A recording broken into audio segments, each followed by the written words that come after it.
la ciudad de San Rafael, provincia de Mendoza, a los 16 días del mes de noviembre del año 2010, el Tribunal Oral en los Criminal Federal número 2 de Mendoza falla. Condenar a Raúl Alberto Ruiz Sope, de apellido materno, a Juan Roberto Labarta Sánchez, de apellido materno, a Aníbal Alberto Guevara Molina, de apellido materno, de otras circunstancias personales conocidas y obrantes en auto, a la pena de prisión perpetua e inhabilitación absoluta. Silencio en la sala.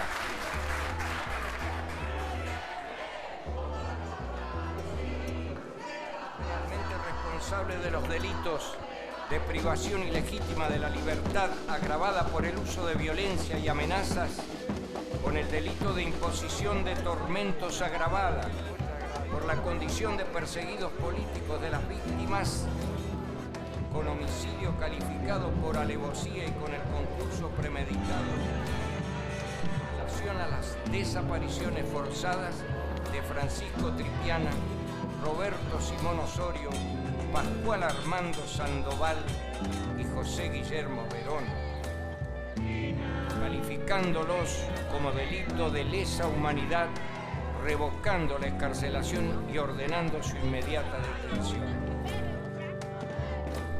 Condenados cumplan la pena privativa de la libertad en cárceles comunes.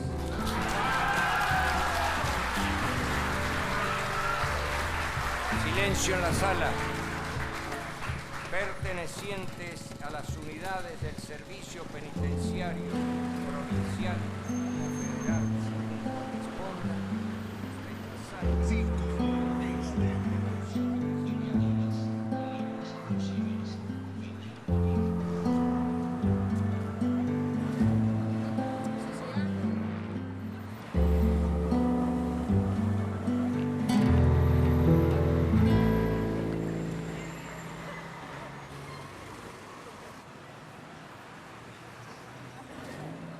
como cualquier otra persona, como cualquier otro sanrafaelino, yo tenía más o menos la misma impresión que todo el mundo, o los comentarios que me habían llegado eran los de todo el mundo, y tenía esa impresión de que los que habían estado detenidos o los que estaban desaparecidos era porque algo habían hecho. En definitiva, lo que todos comentan, lo que todos dicen. Y lógicamente que cuando llegó el momento de interiorizarme de cuál era la historia, a sabiendas de que iba a tener que cubrir el primer juicio por delitos de lesa humanidad, lo primero que sentí era que tenía que involucrarme un poco más con esas historias y tenía que saber un poco más, porque lo que llegamos a conocer a través de los libros siempre es como muy parcializado, o no conocemos la verdadera historia o la parte humana de esas historias. Y otro de los grandes aspectos que creo que San Rafael necesita saber es cuán diferentes éramos. San Rafael era una aldea de personas trabajadoras que se conocían todos. Nosotros escuchamos testimonios donde nos decían todos conocíamos a todos, sabíamos dónde vivían, sabíamos qué hacían. No hacía falta tanto despliegue militar para encontrar a una persona en San Rafael. Pero también me causó mucha impresión recoger, sociológicamente hablando, la definición de lugareños sanrafaelinos que hablaban de la hipocresía de ciertas personas, la amabilidad, digamos, por delante y la traición por atrás.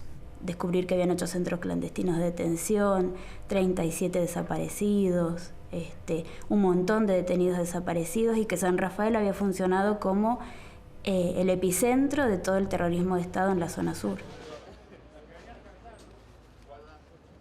Acá la sociedad sanrafaelina tiene muchos desaparecidos, muchos detenidos desaparecidos en relación a la población que tenía en ese momento. Es una cifra grandísima. Y eso, lo que hay que tener claro es que es un golpe a toda la sociedad sanrafaelina, no solamente a la militancia. Porque el que no milita, ¿no es cierto?, el que no tenía militancia, ¿no es cierto?, no se iba a animar, ¿no es cierto?, ni a pedir un aumento de sueldo, porque estaba la amenaza de que el que pide algo, que el que lucha, le pasa eso. Entonces, para entender un poco mejor la década del 70, me pareció lo más comprometido y lo más serio empezar a indagar un poco en qué era lo que había pasado en la década del 70, y me di cuenta que era imposible comprenderla si no sabía qué era lo que había pasado en años previos. Y lo que me encuentro es con una serie de golpes de Estado, con muchas traiciones, con una inacabada historia de traiciones en la Argentina, con poderes y gobiernos ambiciosos. Lo que descubrí era que tenía que saber más y que San Rafael había tenido una historia mucho más profunda y mucho más comprometida con el proceso nacional que lo que hasta ahora yo sabía. Bueno, en la década del 70 todo lo que era universidad, lo que eran escuelas superiores, que en esa época dependían del Ministerio de Educación de la provincia, era muy común la militancia universitaria o estudiantil. Desde la escuela secundaria comenzaban las militancias, se usaba mucho la muletilla de romper la isla de la universidad con la comunidad, tratábamos de entender el mundo que nos rodeaba. Las asambleas estudiantiles eran comunes y se respetaba cuando hablaba alguien que no pensaba como uno, se respetaba profundamente y se discutía. Y ojo, con esto no quiero decir de que no disfrutábamos de la juventud, de que no salíamos, de que no escuchábamos música, no, todo. Sí tratábamos de ser muy coherentes con lo que pensábamos, decíamos y hacíamos. Nunca fuimos idealistas en la generación nuestra. Yo creo que teníamos los pies bien asentados en la tierra. Lo que teníamos era esperanza. Lo que pensábamos no era para nada una quimera, o sea, eran cosas posibles. Y hablábamos cosas sociales, de lo que era la educación, de lo que era el sueldo de los jubilados, de lo que era la asistencia del Estado. Ellos siempre planteaban la supremacía del Estado por sobre todas las cosas, ¿no? Un Estado protector, un Estado de participación obrera. Entonces había una necesidad de tomar conciencia de clase trabajadora, de darnos cuenta de quién era la gente que estaba sufriendo. Había una desigualdad enorme, mucho más que ahora, mucho más marcada. La gente, prácticamente el 90% de la gente trabajaba en negro. Entonces tenían así como mucha militancia, mucha conciencia de que las cosas se consiguen a través de la lucha. La situación previa al golpe era una situación, entiendo yo, hay mucho debate sobre esto, pero entiendo yo que era una situación de un gran auge revolucionario de masas. Y creo que eso también es lo que explica el grado de terror fascista que implantó la dictadura. Se hablaba en esas épocas, es decir, los sectores dominantes, me refiero, ¿no es cierto?, los que promovían el golpe de Estado, de que en la Argentina se habían implantado los soviets de fábricas, decían.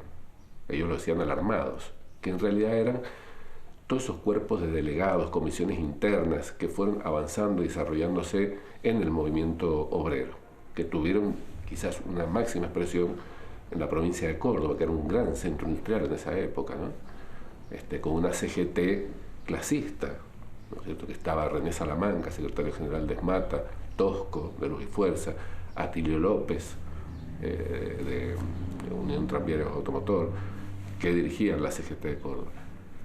Ese auge revolucionario en masas que el golpe vino a parar, auge que se inicia, entiendo yo, para poner una fecha, con el Cordobazo en 1969.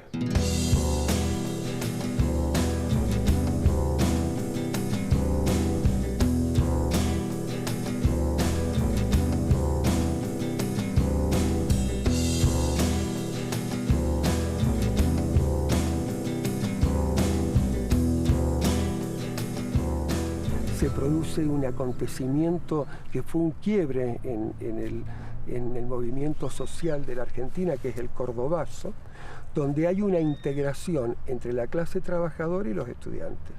Por fin se da eso, porque también hay que reconocer que por aquellos años los estudiantes estábamos un poco separados de la clase trabajadora, o sea, de la lucha del obrero. Los gremios no nos abrían sus puertas, nos desplazaban, había todo un conflicto con la parte gremial, hasta que aparecen otros gremialistas con otra abertura.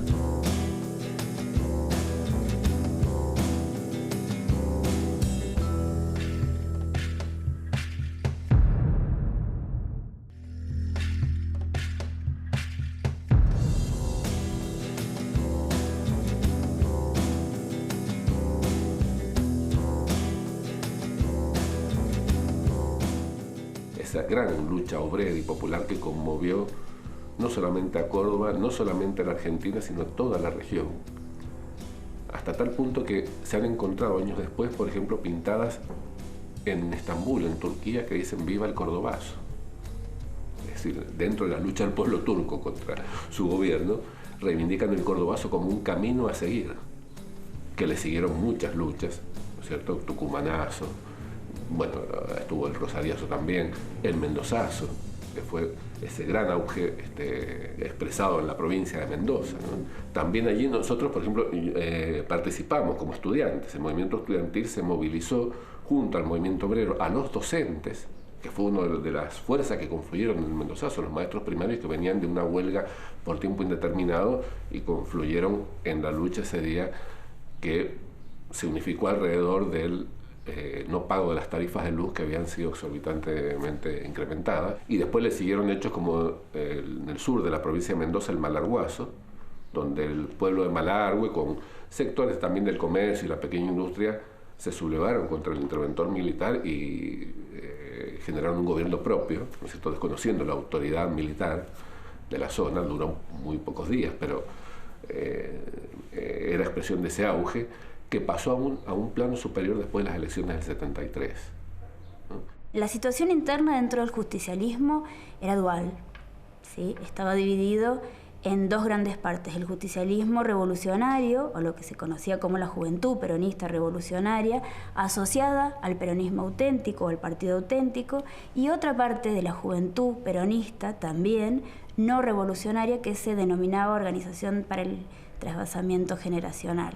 Estaban ambas conformadas por jóvenes, pero con una ideología bastante contrapuesta. Una era oficialista, la del trasvasamiento generacional, y la otra era de corte revolucionario, por lo menos provocaba el cambio y la búsqueda de una revolución, ¿sí?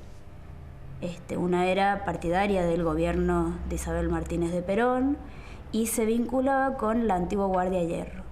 Si bien en San Rafael nunca hubo movimientos armados, lo que sí hubo era esta contraposición y hasta odios, rencillas, y hasta llegaron a puños y demás. Entonces acá también nos fue muy difícil la inserción con el movimiento peronista.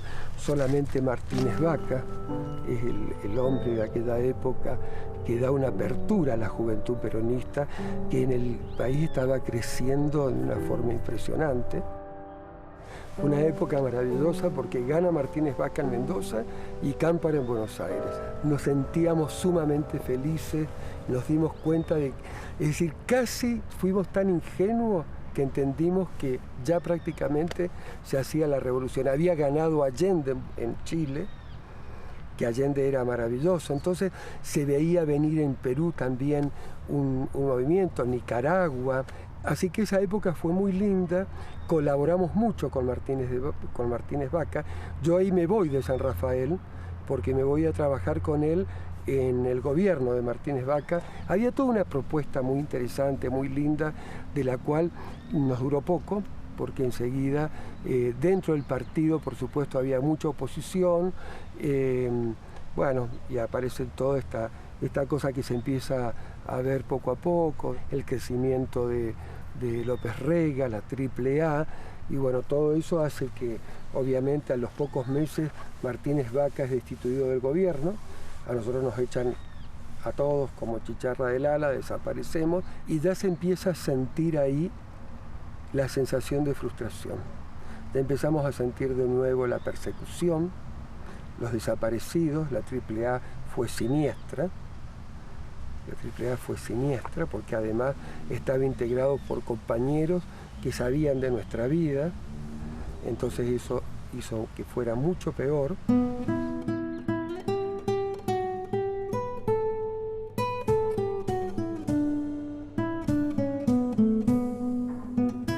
Perón murió poco tiempo después y la vicepresidente, en ejercicio de las normas constitucionales, ejerció la presidencia de la República, María Estela Martínez de Perón.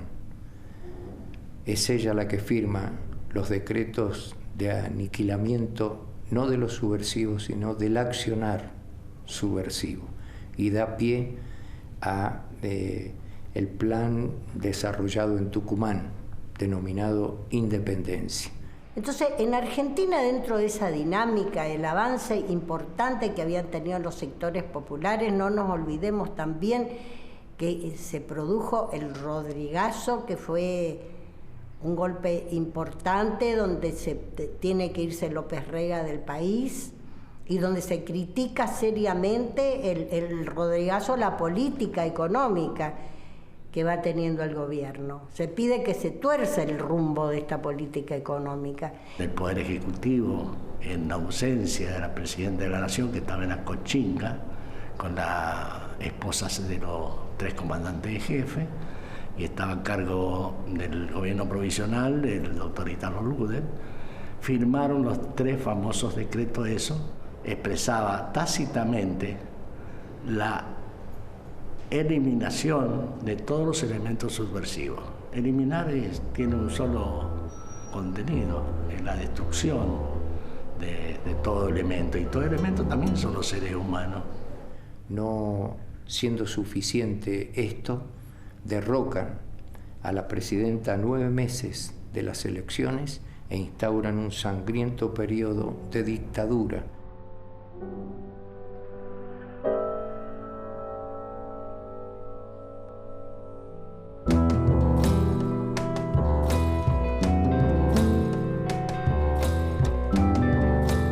Bajo este paraguas de la guerrilla se intenta justificar en Argentina lo que era una política similar y coincidente con el resto de los golpes que habían habido en el Cono Sur.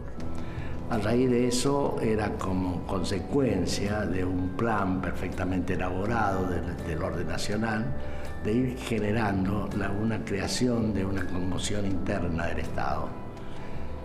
Recordemos, y eso está estadísticamente registrado, diciembre del 75 y enero del 76, 96 artefactos explosivos. Y no eran precisamente los elementos de la subversión, sino que eran premeditadamente personal policial a las órdenes del señor vicecomodoro Santuchón, en ese entonces jefe de policía, que al igual que en todas las provincias argentinas, estaban generando la conmoción interna del Estado. Sin perjuicio que habían elementos, digamos, estaba la organización Montonero, organización del ERI y demás, que estaban proscritas por ley del año 1974. Solamente los que peinamos canas o no tenemos pelo sabemos lo que se vivió en ese momento, donde la vida de una persona no valía ni la pitada de un cigarrillo, porque realmente la situación fue muy grave. El que no sintió el terror en esa época es un mentiroso. Yo sentí temor. Yo sentí temor porque era un uniformado, era un jefe, y estuve en 2 o 3 listas de los subversivos, de los elementos subversivos, para hacerme víctima de un atentado.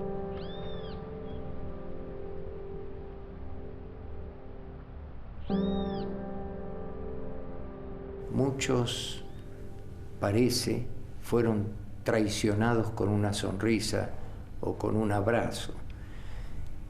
y también decayó en ese mismo sentido, por los testimonios, el concepto de espiritualidad y religiosidad en el pueblo de San Rafael, porque observaron que estaban involucrados ministros de ciertas iglesias, la mayoritaria, por ejemplo, una de las cuales se ha extraído compulsa para ser investigado, que no cumplieron con su rol piadoso y amoroso de amar a los demás como hermanos que son.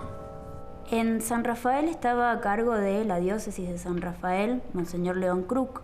Uno conoce y sabe que la iglesia tiene un poder tajante, impresionante, y más que nada dentro de la sociedad sanrafaelina, donde es una sociedad sumamente conservadora y la iglesia cumple un papel fundamental. De ahí que la diócesis de San Rafael lleva ya durante muchos años a cargo de esta generación de sacerdotes que abrieron el Verbo encarnado y que también trabajaron en el seminario local, representaron esta corriente de la iglesia dura, donde en el proceso acompañaban los lineamientos nacionales, que era combatir todo lo que fuera sospechado de rojo y que fuera a combatir en el fondo lo que eran las luchas del concilio, que eran los derechos humanos, la libertad de expresión, las causas del pueblo. El concilio dice que los sufrimientos y los gozos del pueblo son los sufrimientos y los gozos de la iglesia, y en eso ellos no estaban de acuerdo. Puntualmente yo no he visto, como en la diócesis de San Rafael, una cerrazón tan grande al que piensa diferente en algunos temas. Es como una diócesis tomada.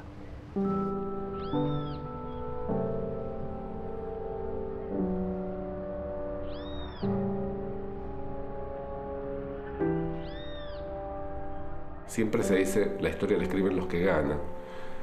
Y la historia que comenzó a escribir la dictadura es una historia que hay que revisar. Y muchos que siguieron después de la dictadura, ¿no es cierto?, gobiernos constitucionales que no transformaron, como habían prometido, ¿no es cierto?, con la democracia,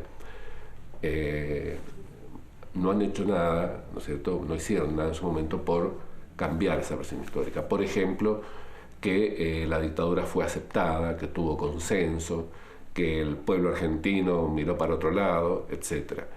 Yo estoy absolutamente convencido que no fue así.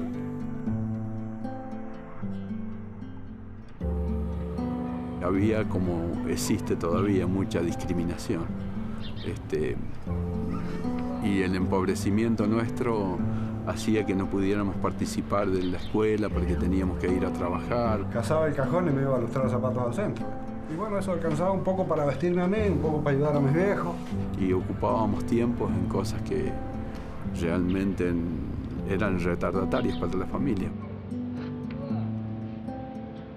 Nos convencieron de que teníamos que entrar en un estado de militancia para poder llegar a cambiar o a transformar todo esto que había acontecido en la nación, que había habido tanto sometimiento de las dictaduras. Enterrarme vivo, silenciar mi voz, perseguir mi sombra, apagar el sol.